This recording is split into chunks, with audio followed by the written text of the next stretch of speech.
Hello and welcome to another episode of the Petey Performance Podcast.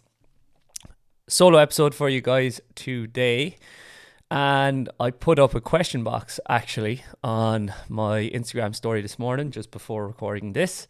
So I have received a decent question into that, so I'm going to cover that in detail. I only put up that question box about 20 minutes ago, so I wasn't expecting a load of questions, but the one that's come through is a good one, so I'm going to go through that a little later on. Before I go into that, what has been going on? I just watched the Irish athletics quartet of the 4x400 meter runners get into the Olympic final. Absolutely incredible. Really, really strong team, but they continue to achieve success.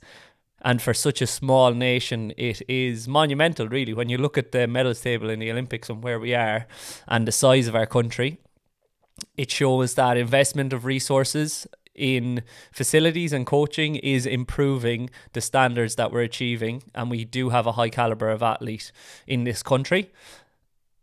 Right next to us in the medals table are New Zealand, who have a similar kind of profile in terms of population, in terms of size of the country, and sport being a massive part of their culture as well. They're quite culturally similar to us too.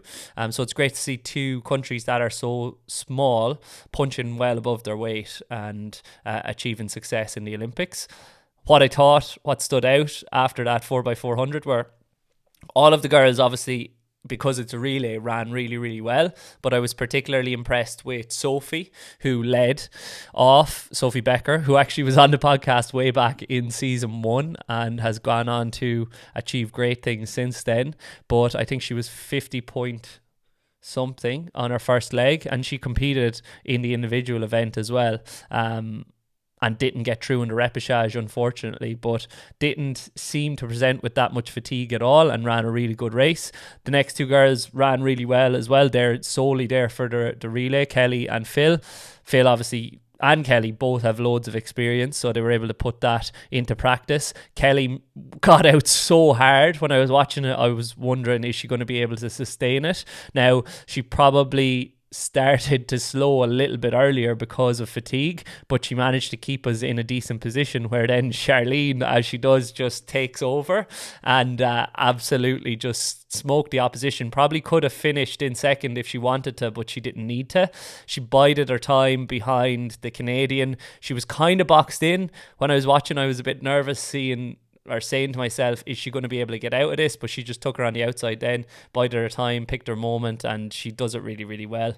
I think she almost prefers the relay by the looks of things. She is just savage at finishing them for the team, and hopefully they can go and achieve something monumental in the Olympic final. Who knows? What else has been going on? Lots of messages. It seems like the last couple of weeks have been insanely positive with the group, partly because we are coming into championship and a lot of the athletes I've kind of waited and helped them to kind of be patient, and now is when the fruits of their labour are coming to the fore, or their success is coming to fruition and it's being realised because they have to play in the championship. Like, that's what they're priming themselves ready to participate. And then when they do play in the championship and the team goes well, or if they get minutes and come out unscathed the other side, so with no significant injuries or niggles, then we have two ways of achieving success, which is awesome. So even if the team loses and you get through those minutes, that's a positive. If the team wins and you also get through the minutes and you play well, then that's even better positive. But the main thing is build momentum, because it is a long old championship. It's only starting now, and the likelihood is the All-Ireland club finals aren't going to be played until December, really, sometimes January. So it is important to be patient, but it has been great getting the messages through, because you do realise that you achieve something really important to each of the individuals you're working with when you guide them back to play after tons of issues in the past. And sometimes it's really easy and it appears to be really easy online, and then people think that maybe it can't be that easy, or they think you're some sort of guru. But that is when I think the athletes have just been missing the appropriate stimulus or adherence to a specific protocol that's going to benefit them.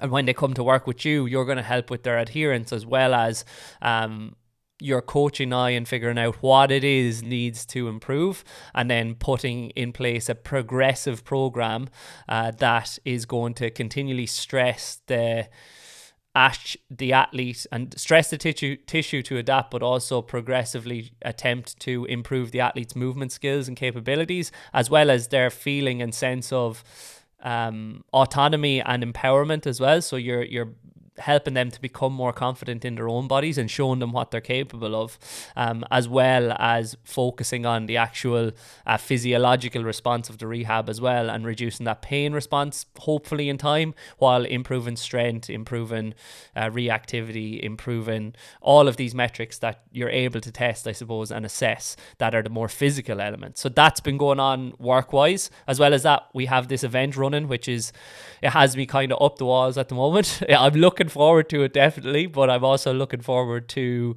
it being completed and putting out the content from it. And I don't think it's going to be a regular thing, probably a yearly thing, but that's in the background, as the influencers say. So we're looking forward to that. Trying to keep the podcast going. We recorded with Connor Whelan this week for the Backdoor Cup podcast, and then we have a couple of guests lined up in the next couple of weeks as well. Petey Performance Podcast, sitting down to do solo episodes for you guys. I had actually planned to sit down and go through more of the mentorship content, but then I just said maybe something different this week, and a Q&A might provide some direct value for some of the listeners, and it might be interesting for some of my followers to listen to, I suppose, give some insight, and it's probably going to help more than one person as well. So that's what I said I would go with, and then I've had the idea, because of the question that's come in, I might merge a tiny bit of the mentorship content, which is all kind of my thoughts anyway. Like, somebody asked me recently, what was his name actually? I get his name, but he asked me, would I like to put all of my thoughts on paper, and he would be open to helping me to do so. And I had said to him, well, most of my thoughts and my processes are already on paper. They're just in the mentorship group, and they're in the mentorship content. So I have actually done it. I just don't make all of that content free and available to everybody, because some of the more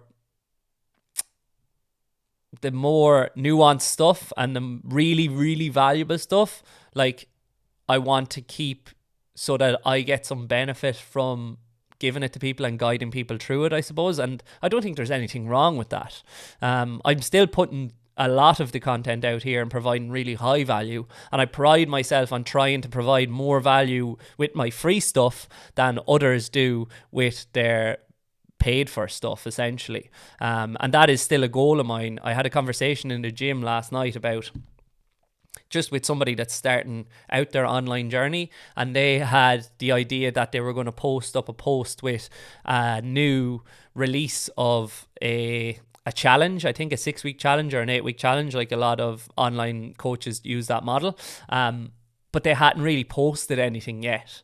So my advice to them was, I think it's good to definitely advertise your service and let people know that you're online and that you're available to be working with. But I think a release model might work a little bit better there, in that I think you need to build some sort of authority as well as some trust first by putting out content regularly for even like a couple of weeks before you drop the release of this challenge or this program, because you've got to gain people's trust first, and people have to want to come and work with you.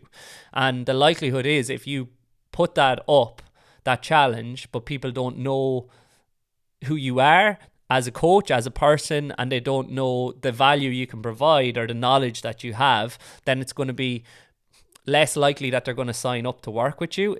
The only people that you might get to work with you, or the people that would be more likely to work with you, are probably people in your direct circle. So like peers, friends, etc., that you've had multiple conversations with already, because you've already developed a relationship.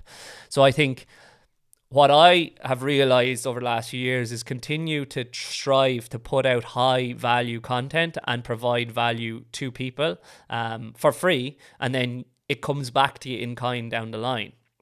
but you certainly have to have a service or a model or a product that is going to be of higher value than your free stuff. Like, and if your free stuff is really good, then you better focus on that service or that product being really, really, really good, because those are the people that are your fans, the people that really want to work with you. So make sure that you keep them happy by providing the best service possible. And I had a conversation with a mate of mine, David, I might as well say David, and he was asking me about the best. He said to me, kind of in passing, I suppose, but obviously language is very important to me, but he said the best business deserves the best revenue, talking about mine. And I said, I'm not the best business yet. I pride myself on being the best service, currently the most individualized service, but I'm working to be the best business. So it gives me something to focus on. And the way that I'm focusing on trying to be the best business is keep the service at a really high level, obviously, but then also work on the marketing side of things, the content I'm putting out, how things are structured, how people ascend through the service, I suppose, and how they can descend as well, and how you can maybe offer them a lower value service once they've become empowered and they don't need the same one-on-one kind of accountability and the same amount of conversations. Give them something that is what they need, which is the structured and progressive programming that is individual to them, but in a less intensive manner, I suppose. And I didn't have that middle tier service previously, is what you'd call it. It's a subscription-based model, I suppose, and it's for people that, I believe it's for people that have already gained a lot of skills and a lot of knowledge and don't need the same level of service or the same level of, I suppose, coaching. They're okay with just doing their own thing and then checking in with you periodically, I suppose, sending you some videos to look at, but maybe you only need to interact with them 1 or 2 times a month, and they'll be mostly okay because they've already went through the more intensive process of the one-on-one coaching, which is the Petey Performance Premium Pack. The issue I had in the past, or not an issue, but the mistake I made was I tried to market the medium tier service to people that had never worked with me. So then what happened was they came into that service, but they needed more accountability, they needed more knowledge, and they needed more time, and they weren't necessarily getting it. So then they just transitioned out of that service because that's not necessarily what they needed. So the way the business works now is after you finish your time with the Petey Performance Premium Pack, you can then qualify for the Peak Performance membership, the GA Peak Performance membership specifically, and that's less intensive, and that's more of a subscription base, and it's more, it's less time essentially. It's easier to do. There's less commitment to one-on-one calls with me on a weekly, bi-weekly basis. You have a call available to you on a monthly basis if you need it. Some of them check in for them, and then you're still getting access to our nutritionists. You're still getting access to our physios, but you're not getting as much access to me because you don't need it. You won't need to message me every day. You won't need a call every week because you're fit, you're healthy. We've got you through your rehab journey. We've got you through your initial performance training journey. So we've got you to a level that you're pretty happy with, but you just need to push on a little bit more, but you don't need the same intensive process that you once had. So that's just my way of rewarding customers as well, I suppose. So long-term customers, and making it sustainable for them to continue working with me, because that's generally what happens is after they finish their 12 weeks or their 20 weeks or 24 weeks or whatever, usually they say, can we stay working together? And sometimes it's a huge financial commitment. Sometimes that's worthwhile if that's what they need, but sometimes they mightn't be able to make that commitment because of financial constraints that are on them. So I want to offer a more affordable service that's still going to benefit them.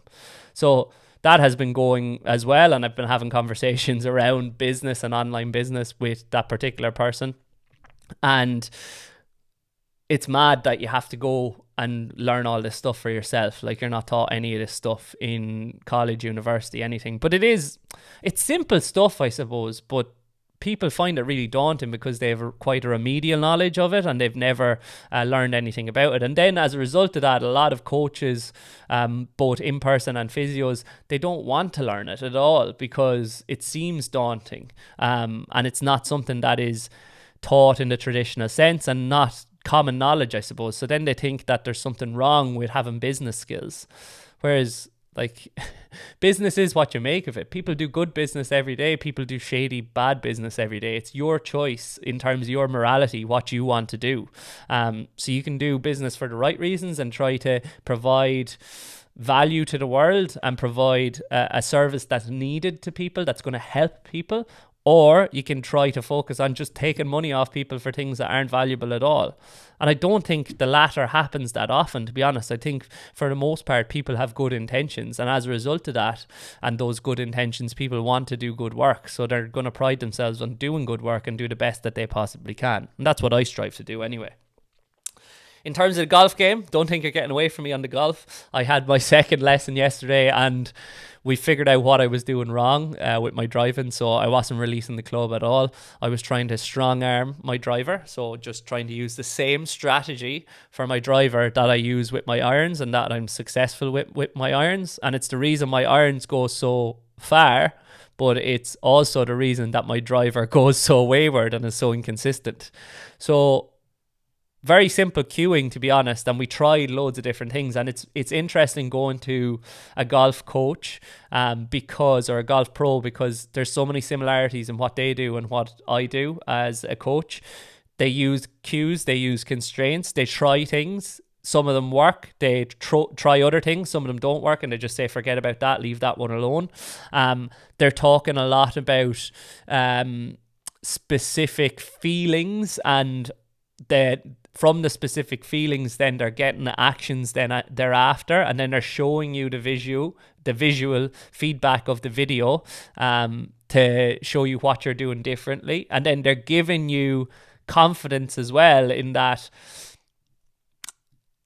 they can show you based on the ball path and where the ball goes and how far it goes, etc., that there has been a tangible improvement. I suppose the way that you do that in the speed world is show people the metrics that they hit, and same in a physical sense, show them the weight that they lifted, how high they jumped, or what number is on the scale essentially.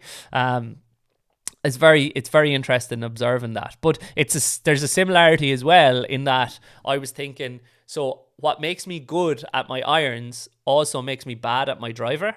And I had a session earlier with a hybrid client, Mark, that was earlier this week, and he uses quite a high frequency approach to sprinting, accelerating, etc., and a real ground-based approach as well. And what makes him really good at acceleration is that high frequency ground-based approach where he's using the ground, he's on the ground, he's able to use the ground to push into, so it pushes forward on him and pushes him forward or projects him forward, and he can get up to a decent speed quite quickly as a result of that. But then when he gets to max velocity or the transition, he's got to forget that pattern, and it's very difficult for him to forget that pattern because he's repped it that way so often. So then that high frequency approach and that ground-based approach leads to him slowing down essentially, because he's striking in front of his center of mass. The ground is pushing back on him and slowing him down. He's not reactive enough and he's not in the air enough to hit a high max velocity. So we've got to teach him to still retain what he's doing in an acceleration sense, but then be a little bit more air-based, a little bit more reactive, and strike the ground down vertically a little bit more at max velocity rather than striking in front of his hip. So we need to teach him, rather than staying low and leaned over, to get nice and tall so that he can apply that force vertically into the ground to get him back off the ground quickly, spend some time in the air where he's not going to be decreasing in terms of his velocity, I suppose. And I just thought that similarity was interesting. But the question that I got in my question box, which I'm going to open now, is... Well, I have two now, actually, so I can go through both of them. The first one is from Stephen, I think. Let me see. Yeah, S. Groke. What are the basics for improving running technique that someone could implement? I think initially, this will be a quick answer. Initially, I think the greatest gains come from... identifying what your strategy is currently and then training the opposite strategy. So I often say I pool athletes into either ground-based, more axle dominant, usually more muscle dominant, and then air-based, more max velocity dominant, more reactive athletes, tendon dominant, essentially. If you're a more tendon dominant individual, you're going to get great return in terms of improving your speed by working on your acceleration. Therefore, you're going to do acceleration focused drills, so projection focused drills, as well as maybe pulling some heavy sleds is going to be quite good too. As well as that, if you're more reactive, you're also probably going to be in the air quite a lot, so you might need to focus on application of force in a vertical plane. You might need to focus on application of force in a horizontal plane, so you can do some different drills that focus on that. I suppose like a plyo bound forward, I guess, would be a good plyo variation to pick. A prime time as well would be quite good to focus on whacking back and projecting your body forward. What else could you pick? Tons of different things. It just depends on the individual, I suppose, in front of you and what their specific issue is. I'd also get them doing some half kneeling starts if they're more vertically aligned, I suppose, or someone that is quite tendinous and happy to get up to a max speed, but it takes them an age to get there. Might do some half kneeling starts. Prime times, plyo bounds. I might do some yielding plyos as well to get them confident and comfortable in lower joint angles, greater joint angles and lower positions, because typically if they are quite tendinous, they're going to pop up quite quickly. So I want to create strength in those deeper joint angles and deeper ranges of motion, and those yielding plyos can be decent, I suppose, for that. But also it's a lot of work that you're going to do in the gym as well. I'd also probably, with those specific athletes, use a shoulder harness for their sleds to try to keep them with more of a horizontal lean, so that they can whack backwards rather than whacking down. And then the complete opposite of that with a more acceleration dominant athlete, which is the one that I would see more often, I would say, in Gaelic games. I would use a hip harness. You could still pull sleds, but I would be focused on more reactive plyos. A lot of the time with them, they're missing a lot of reactivity, so your rudiment hop series from Altus can go really, really well, as well as more max velocity type drills where they're in an upright posture and they're applying force down into the ground more vertically. So different skipping variations or a-skipping variations can be beneficial there, whereas like a plyo a skip or a gallop is what you'd call it, might be better because for the more tendinous vertical athlete, where they're projecting their body from A to B, whereas where they're transmitting force from up to down might be more beneficial for the more strength dominant, more muscle dominant, acceleration dominant mover. That's the easiest way to make good returns, I'd say, from what I've seen. So I would have done that with teams. I would have just pooled the athletes into, okay, you're an under rotator, okay, you're an over rotator. Over rotators, you're doing this drill while the under rotators are doing this drill. Really easy to do. Doesn't change too much. It's not that hard to coach two drills simultaneously, and both groups are getting some of what they need. Now, it might not be all of what they need. They probably need a little bit more as well, but it's definitely a good start. Then you'd expose those tendinous, more max velocity dominant athletes to more acceleration exposure, and those accel athletes, because they accelerate so quickly, if you give them more space to cover more and become more tolerant to max velocity, typically that exposure to more max velocity stimulus typically leads to them getting faster because they can tolerate it a little bit more, as well as they get up to higher speeds if you're doing the right things with them. So those would be the two things that I would say, or the one thing that would probably benefit you most, is just identify which of those you are. Identify what aspect of your PSR you need to work on. So your projection, your switching, and your reactivity. Sometimes it could be a couple of them. Sometimes it could be all of them if you're a balanced runner. And then go after drills in each of those areas or those cohorts, I suppose, to try to improve your speed in a linear fashion. And that's just linear, but I think the question is more linear, so hopefully that helps you out.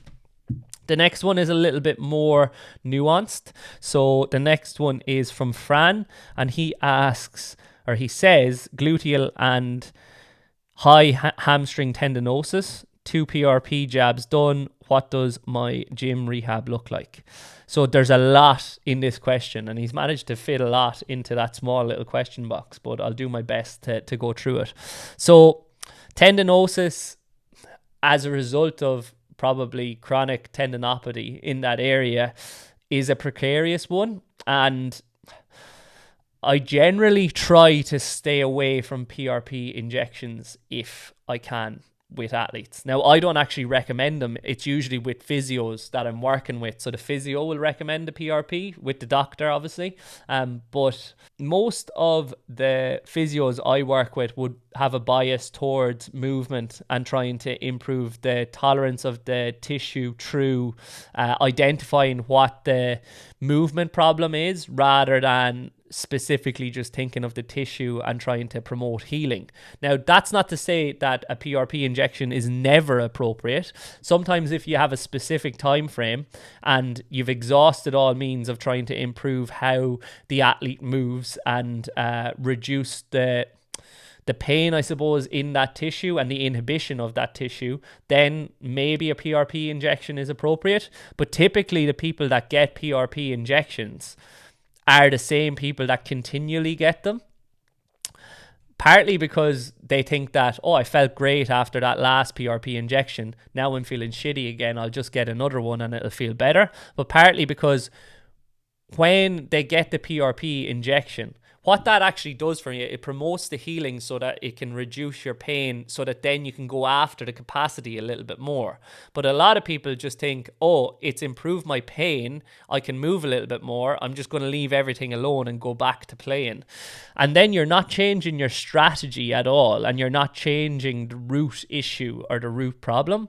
So as a result of that, what's going to happen is you're going to end up getting another PRP down the line, because that issue is going to present again. It's going to come back because your movement strategy hasn't changed. As a result of your movement strategy not changing, the same tissues are being loaded consistently and the same tissues are being deloaded consistently. So then as a result of that, you get atrophy of some tissues and maybe more hypertrophy of other tissues, but the main issue is the atrophy. As a result of the atrophy, then maybe there's a pain response because the tissue can't tolerate the demand that's being placed on it, and as a result of that pain response, then you're more likely again to not use that tissue, and then the atrophy becomes worse. And that's generally what you see with a lot of tendinopathies, is the tissue that I suppose is attached to that pain is often inhibited by that pain, and as a result of that, it's often atrophied a little bit. So is it a chicken or egg? Which comes first, the pain or the atrophy? It doesn't really matter. The main thing is you need to reduce pain by trying to improve the tissue capacity, I suppose. I was going to say hypertrophy, but hypertrophy isn't going to solve all ills. If it did, then you would just focus on hypertrophy. So the capacity of the tissue is what you focus on, and then hypertrophy sometimes occurs as a result of improving tissue capacity. And that tissue capacity, I would say, and I'm biased in this sense, as you all know, I would say should usually come by ingraining a new movement strategy rather than just simply focusing on the tissue. Now, there is times where you need to isolate the tissue, stress the tissue and strengthen the tissue, and then integrate it back into the strategy or back into a movement strategy or a type of movement to try to make that movement more efficient and more effective to reduce the chances of it happening again. But I try to do both at the same time. So I will, because I'm coming from a strength and conditioning lens, I will have a bias probably as well towards strength of tissue and towards trying to stress tissue to adapt, but also because of all that I've learned.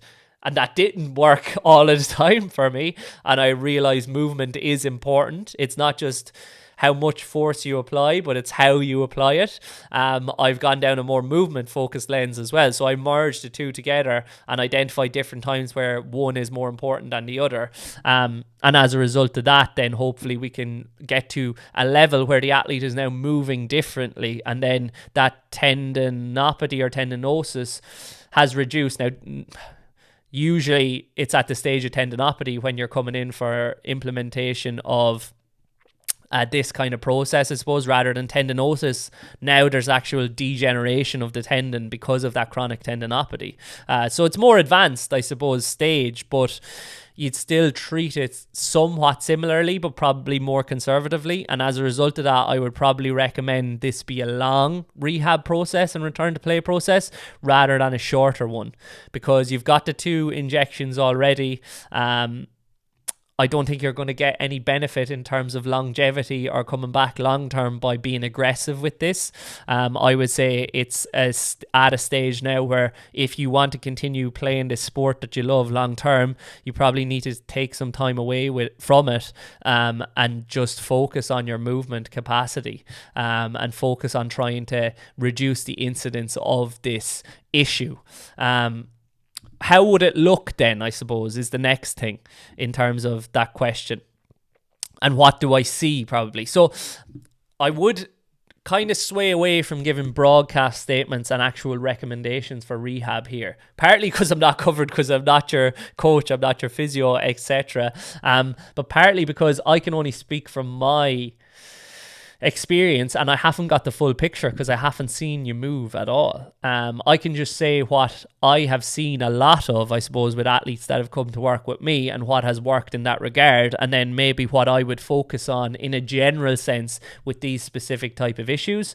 But I must caveat, you shouldn't go and write your own program off the back of listening to this. You should have a professional help you through this process, have a look at you in person as well, and have a look at what's occurring, as well as I'm sure you've got scans as well. That needs to be looked at too. And then almost like you're probably at the stage at the moment of the acute phase, if there is an acute phase of a chronic injury, where you just need to take things back to basis. So I'd probably recommend you reach out to a good physio or physical therapist to assess you and then integrate into your programming the basic level things that are going to take you to a stage where you can go and push a little bit more intensity and volume then thereafter. So I'd be happy to do that. We can have a chat afterwards if you want to drop me a message on that. But this is when I'm going to merge in some of the content from the mentorship. So the things to consider with any injury is, first of all, I would look at severity of the injury, an athlete's previous injury history. So we know this has happened for quite a long time and it's happened multiple times. Strengths and weaknesses as an athlete I would look at as well. So kind of what I was referring to with that answer to the first question. Like, what type of athlete are you? What archetype do you fall into? And what are you good at versus what are you not so good at? What age are you? What position do you play in your sport as well as what sport you play? What are the playing characteristics of how you play the game? This is more moving into your return to play stage and trying to get the athlete back to a stage where they're capable of playing the sport to a better level than what they did previously, and they're in a better position than they are currently, or when they became injured. Individual characteristics in terms of how you're set up, how your skeleton looks, hypertrophy of different tissues, body composition, etc. Mindset of the athlete as well. Do you believe that you can get better? What beliefs do you hold that maybe are limiting you or self-limiting at the moment that you've learned in the past, I suppose, that you need to try to challenge? How can we try to improve your mindset? Because I work with so many athletes, and one thing I notice is those that use, like everybody knows this, but those that are more negative and more negative bias, they get far less results, and their rehab processes are way slower, way slower, as a result of the mindset, because the mind and the body are aligned in some fashion. They're one in some sense. So how you think affects how you are in your body, and it really does matter. It's something I've realized over the last couple of years, is your mindset is so important. And it's one of the reasons that I've thought about going back and doing a master's in psychology, specifically probably in performance psychology, because the physical is great, and obviously it's my job. The physical is my job. I need to understand where the research is at. I need to use my experience from what has worked in the past. I need to stay up to date and stay current, and I need to work with a lot of people and refine my approach over time. But if you don't have the right mindset, all of that doesn't matter whatsoever.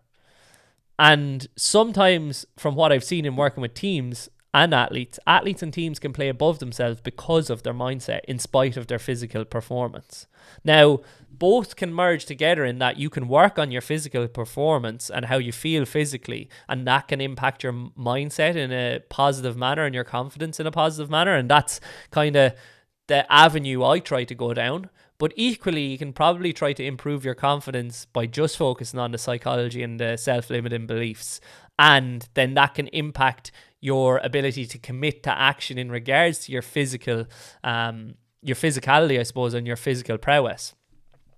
But if you don't have the right mindset and you work consistently at the physical, and you don't have the belief you can get better, or the belief in yourself, and you're in a victimhood kind of mindset, I suppose, or you're not a victimhood mindset. I don't really like that term, I suppose, but you're feeling hard done by, and you're feeling like everything is against you and the world is against you because of whatever has happened.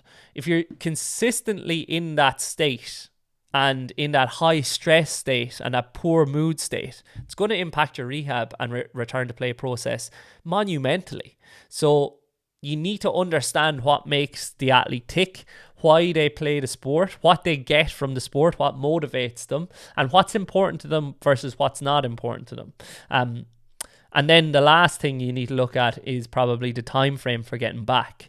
So are they under pressure in terms of playing in the championship, playing for a specific game, starting the season at a specific point, or are they not under pressure? Would they like to be, or would they expect to be back within a certain time frame? And then what is expected based on where they are physically at the moment? In terms of my approach then to return to play, I've gone through this recently on Connor's podcast, and it was return to loading, return to jumping, return to running, return to change direction, return to sprinting, return to training, and return to match play then thereafter. Return to performance, I suppose, and return to match play should be there together. So you should have a framework down on paper, but you should know that all models or systems are wrong, but some are useful. So that needs to be individualized based on the athlete's characteristics and the athlete's like injury and their injury history, all of those things that I just went through. So I think a lot of people fail because they have the same framework for absolutely every athlete. And some of them don't have a framework at all. They're just chucking exercises at them and hoping that it works. And that does work sometimes. Sometimes you're a really good physio, you're a really good coach, and you can pick the right tool for the right time in the process, and you can pick the right thing to go after. But sometimes it doesn't then as well. So all that the framework does, it allows you to put your thoughts down on paper and put your system down on paper so that then you can assess where you're at in terms of that system, and you know what direction to go in terms of your progression thereafter an athlete has hit a specific stage. So the way that I would think about return to play or rehab is I would think about it in 5 stages essentially. So you have the early acute stage is the first one, and then after that, you have the early to mid or the post-acute stage. So immediately after the athlete has went through that kind of healing process, I suppose. Following that, you would have the middle stage of the rehab. So that's the load tolerance kind of stage that I spoke about already. So like your return to loading, and then probably return to jumping as well. Then after that, you have the mid to late stage, which is where your return to training is probably coming in, as well as your return to exposure of all of the movements that are aspects of the sport that you're going to play. And then finally, you have the late stage rehab, where you're continually trying to overreach the athlete slightly to improve their physical performance before you taper them or deload them before integration back into match play. And that's the way I would kind of think about it. But within each of those stages, you have multiple phases. So I would have goals and metrics for each stage that I would like to tick off. So I actually did this probably 2 or 3 years ago. I have like a hamstring progression stage phase sheet here, and I have written down what the goals of each stage are. So it might be useful to just go through this. Now, this is with an acute hamstring strain rather than chronic tendinosis or tendinopathy, but there's still decent metrics to assess. And because you're focused on the tissue capacity as well as, I would say you need to look at how you're moving. So I think it's useful to go through this. Now, before I go through this, I might actually talk about what I see with those athletes presenting with these specific issues quite a lot. And just from my experience, what I've seen with most of them that come into me. So it's a proximal hamstring tendinopathy or tendinosis, as well as glute tendinopathy or tendinosis on the exact same side. Most athletes that come in through your door that present with this, that I have seen, present with center of mass forward, pump handle up, so chest up, and as a result of that chest up and compression at the spine, I suppose, or at the back, then as a result of that, they're quite expanded through the front of the rib cage, and they have no expansion at the back of the rib cage. And as a result of that position, often they're biased towards more of an anterior pelvic tilt. Now, as I've said previously, an anterior pelvic tilt is not necessarily a bad thing. Everybody goes there sometimes. Most people will present with an anterior pelvic tilt. It's an inability to get out of that anterior pelvic tilt that presents as an issue with athletes that are running for a sport, I suppose, or not just running, are playing a multi-directional team sport, I would say, and hitting high max velocities, let's say, and having to decelerate from those high max speeds quite quickly and quite sharply. So that is one thing that I would see quite a lot. So the first thing I'd probably do with an athlete that presents with that is I'd probably try to get some expansion back into the back of the rib cage through doing some breathing work. And as a result of that, they'll likely drop their sternum slightly. And as a result of that, their bias towards that anterior pelvic tilt might be reduced. So then as a result of that, they might be more able to find more range at the pelvis and get into more of a neutral or pelvic tilt position more freely, I would say. And as a result of that, that can decrease the amount of tone or the amount of tension at the hamstring specifically. And as a result of finding that position, then we can get a fully shortened position or full hip extension at the glute, which will then enable us to load and lengthen the glute then thereafter, which will hopefully help us to eccentrically load the tissue and improve the strength of the tissue then thereafter. So often what I see is that with these specific athletes, and as a result of that, and as a result of the nature of the game, they will be more of an over rotator typically as well. So somebody that crashes forward into the floor because their center of mass is quite forward, then they need to strike in front of their center of mass to stop them from falling over. So as a result of that, they'll try to keep themselves up. But as a result of that, there's going to be high force going through both the hamstring and the quad, and the shin and the shank as well, because they'll have quite a vertically oriented shin. And as a result of that, then they might struggle in terms of their projection as well as their lack of hip extension to use their glute max effectively to project themselves forward. And that's not to say that their glutes are inactive, which is completely incorrect, but I would say potentially they're less active in that action of projection than potentially they could be. Not should be, but could be. So I would see that quite a lot as well. High hamstring tendinopathy. Yeah, so a lot of the time then, after we've got the pelvis into a more optimal position, as much as I hate that turn of phrase, more optimal, then we can try to strengthen the tissues that need to be strengthened in order to access that range more freely. So that could be the lower abdominals, and it could be actually as well everything at the posterior too. So that could be your back extensors as well as your hamstrings and your glutes, loading them eccentrically and getting them comfortable, not in that shortened position, but in a lengthened position as well, so that they can access more range at both, I suppose. So those two things would go after. And then a lot of the time with hamstring clients too, they will often present, and as a result of the monologue I've just gone through in terms of over rotators as well, often they will present with that vertical shin and that over rotator strategy towards acceleration and max speed. And as a result of that over rotator strategy, they're going to also have a lot of backside mechanics because of they move like an over rotator and they strike in front of their center of mass, and then they'll have to over push to get them to go forward, and then as a result of over pushing, they might have a little bit of excessive backside.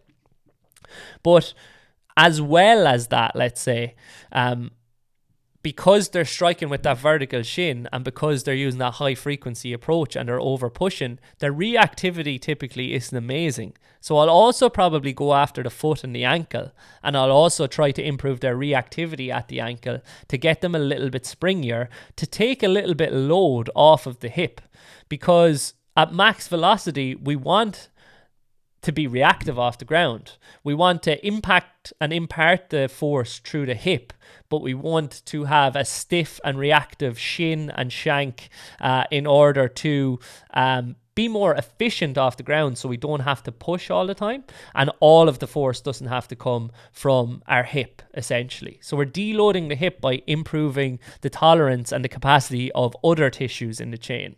And I'm going to do that as well with any probably lower limb client, I would say, or lower limb injury client. So I think a lot of the time in rehab, and something that I realized many years ago, is often athletes are given loading of the tissue that is perceived to be the problem, because it's where the pain is presenting, where the tendinopathy is presenting, and where the atrophy is presenting. But oftentimes it's not solely that position that is the problem. That is just where the problem is presenting. So the problem can come from somewhere else in the chain. And in my experience with rehab as an athlete, I often just did the rehab exercises that were loading that tissue and left everything else alone. And as a result of leaving everything else alone, that other tissue that contributes to the movement was then atrophying as a result. So then as a result of that, I was back in a position where I was strengthening the tissue that needed to be strengthened, or perceived needed to be strengthened, because that's where the pain and the issue was arising. But I wasn't strengthening the tissue that was also contributing to it, that could then potentially deload the area and assist with the movement.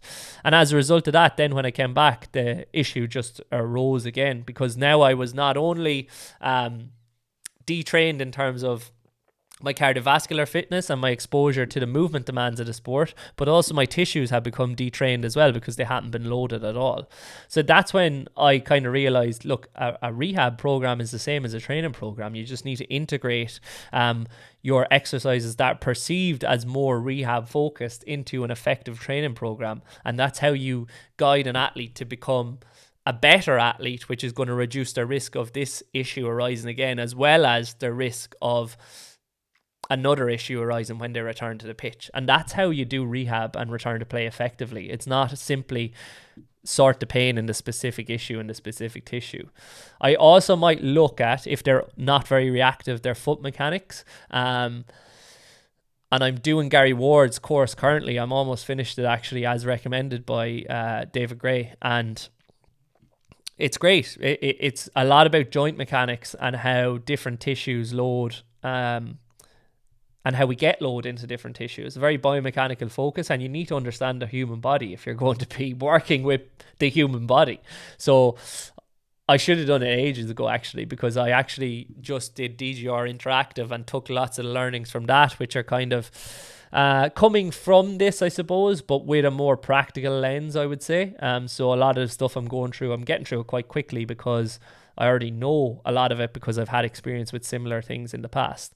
So I probably would look at that as well and see if they are quite center of mass forward as well. The likelihood is they're probably not accessing true pronation. They're probably center of mass is definitely forward towards their forefoot and their toes, but often if that is the case, then they'll be biased towards a little bit of eversion at the ankle, and they'll roll in at the foot and the ankle. Now, this is not with every client, probably with less than what I've seen and what I've spoken about already, but with some of them. So I would look at their foot mechanics and their foot mobility, and I know Alan Murdoch calls the foot, the lateral hip, and the spine as the forgotten heroes of rehab. So I would look at all of those things for sure, because commonly they are neglected for sure. And then after I've done all that, I would put together a comprehensive program for the individual based on the issue, including aspects of all of that. Some of them will need less, I suppose, and some of them will need more. So we'll place more or less emphasis based on how the athlete moves. But those are just some commonalities that I've observed. Then as we move to the early acute stage, as I said I would, what are the goals of the early acute stage? This is just post-injury immediately. Number one, post-injury, reduce symptoms of pain and swelling. With a tendinopathy, tendinosis, that's still going to be important if you've caused or elicited a flare-up. You've got to wait for that pain to be reduced so you can go after the training again. And that's why it's very important and precarious with a tendinopathy to not cause a flare-up due to a spike in load. And that's why a conservative approach is probably favoured with these type of athletes. And then the other goal of the earlier acute stage is not to completely detrain or deload the athlete, but stress the tissues around the injured tissue. So all the other things that you can do, focus on them. Don't focus on what you can't, focus on what you can. The metrics then for this specific rehab or on this specific sheet that I have is less than a 4 on a pain scale during the exercises that have been given to the athlete, no pain at rest or walking, and a pain-free isometric contraction of 50 to 75% of the unaffected leg. Pretty broad range there, but you've got to be broad because each individual that comes in is going to be different, or they're going to have a different time frame, different injury history. Some of them might have had an imbalance or a deficit already when they come in through your door. So focusing on getting 100%, it's not attainable for absolutely every athlete. Then the process is going to be rehab-driven exercises with a clear progression in terms of load and range of motion, and then the position of the injury and the position of, for you, so this message that's come through, it's proximal. That's going to dictate the exercises that we're going to focus on and that are going to be integrated into this early stage. Then we're going to have tools to assess. So we might look at an Askling test, quasi-isometric, some active range of motion. So how is their active range of motion? A 90-90 hip bridge, and as well as that, they're during aerobic exercises, are they all good? So do they have any pain on a bike maybe? Then I'll have phases within that. So the early phase is very simple, like your active mobility, I suppose, would be what you term it, as well as some isometrics and some off-feet aerobic exercise. So that's in the couple of days post.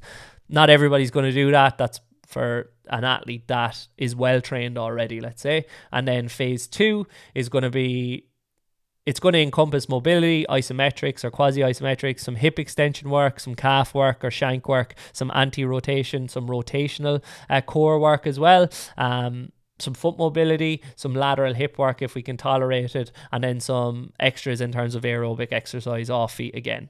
Then in the early to mid or the post-acute stage, then the goals are going to be to regain and increase strength plus range of motion of the hamstring, improve control of the trunk and the pelvis together, and separately as well, actually, to be fair. The metrics for that then are going to be a pain-free max strength contraction at 90 degrees, a strength deficit of less than 20% of the unaffected leg, pain-free max eccentric contraction in a non-lengthened state for sure.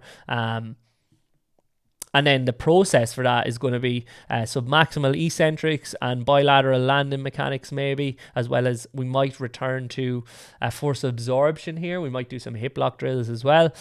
So we're focusing on improving the athlete's efficiency of movement and accessing better positions. And then supramaximal eccentrics and isometrics as well as some unilateral landing mechanics and some unilateral, as I said, hip lock work, lateral hip work, as well as all of the stuff that have been in already. So you're not going to transition through these phases one by one, let's say, or through the stages one by one. You're not going to say, okay, we're finished with that, let's move on to the next all of the time. That's not how it works. You can have some elements of, say, stage 1 acute phase, phase 2, and then some others from maybe like phase 2 of the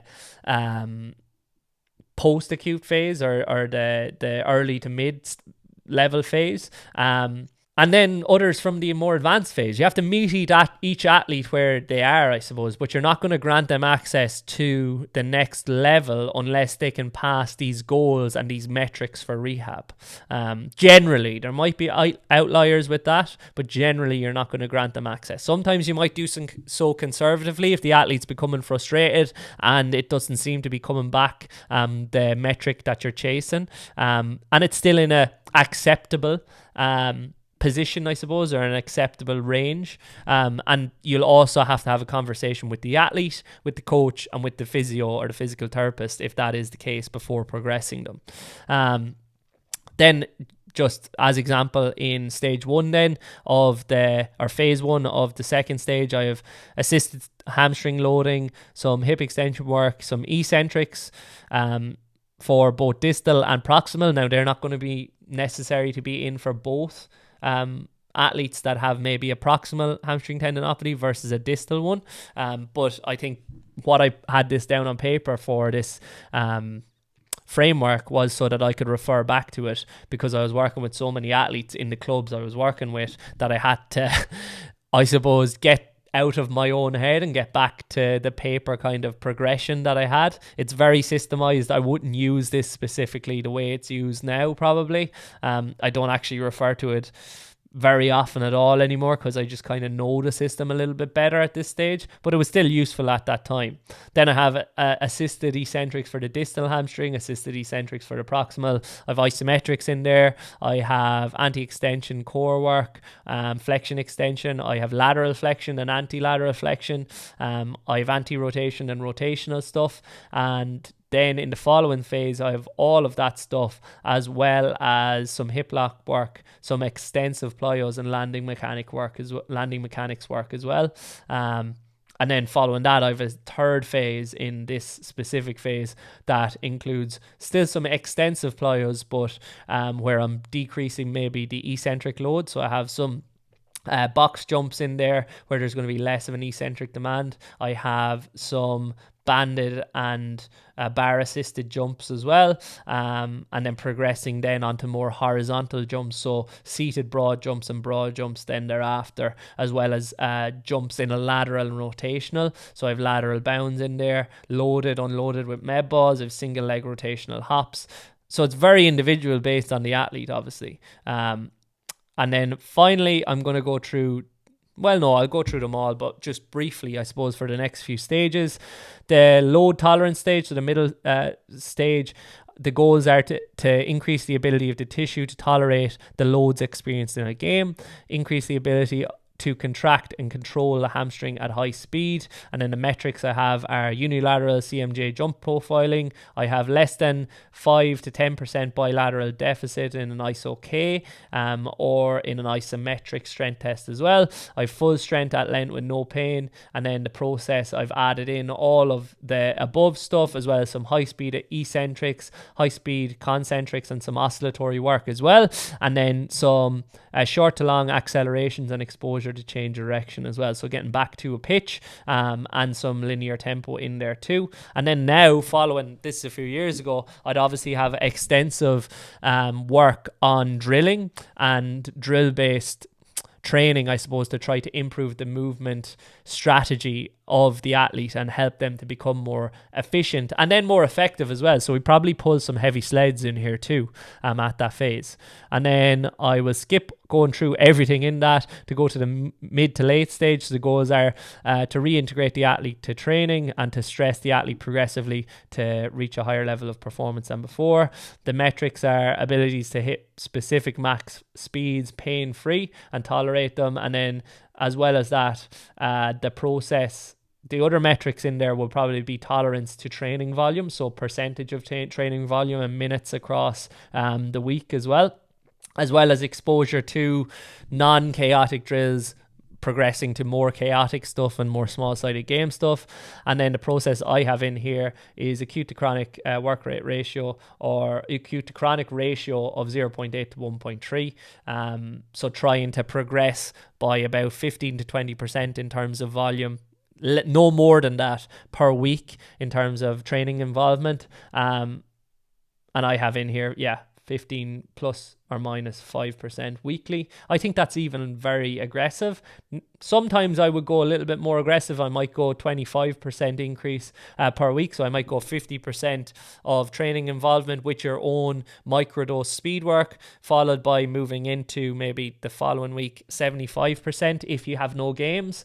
But those are in specific circumstances, I would say, and it's depends on the time frame as well as where the athlete is and how extensive the rehab or return to play process has been. And late stage, then the goals are to overreach the athlete so that there's full confidence and of no re-injury.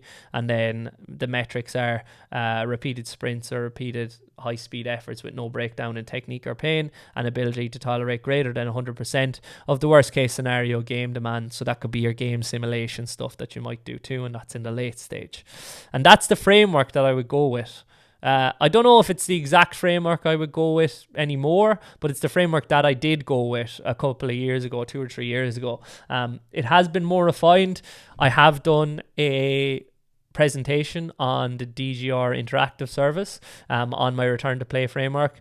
Quite a short one, but it gives you a picture of what I do. And then I have a module in my mentorship on the full kind of breakdown of what I would do in a little bit more detail. So hopefully those 2 questions have been answered well.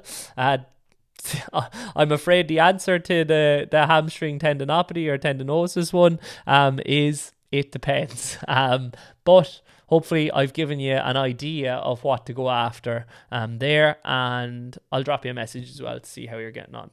But hope you all have a great weekend. I'm facing into the weekend now. I'm going to get to a championship game and I'm going to play a bit of golf and hopefully enjoy some time off. But with that event coming next week, maybe not too much, but life is short, so I want to try to achieve as much as I can and try different things, I suppose, see what works and see what doesn't, and know that everything's not going to be perfect all the time. So hopefully you've enjoyed today's episode, and if you have enjoyed it, please remember to like it, share it, and send it.